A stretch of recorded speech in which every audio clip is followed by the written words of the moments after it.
Bubuo tayo ng bagong pambansang programa para sa sports development. Uumpisa natin ito sa paaralan pa lamang.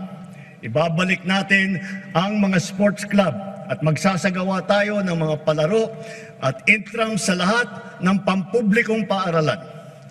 Naririyan na ang ating Philippine Sports Commission at saka ang PAGCOR upang tiyakin ang patuloy na pagtaguyod at pagsuporta sa ating mga programang pampalakasan ng mga atleta sa buong bansa.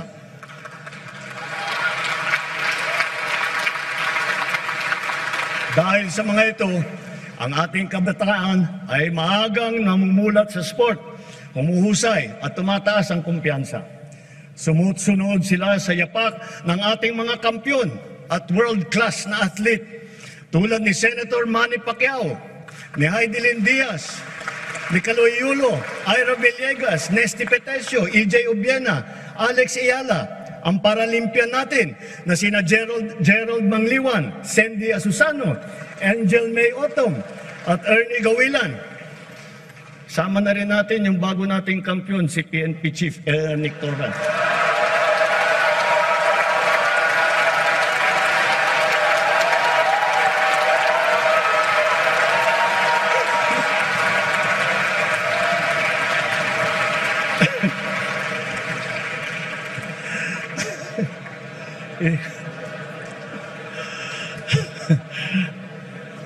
Gulat si Chief PNP.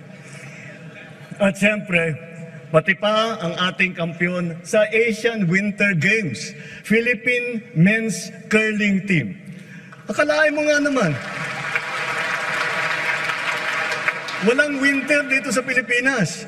Napatunayan pa rin natin na kaya natin maging kampyon sa Winter Games. Kilalanin natin ang mga atleta na umani ng karangalan para sa Pilipinas.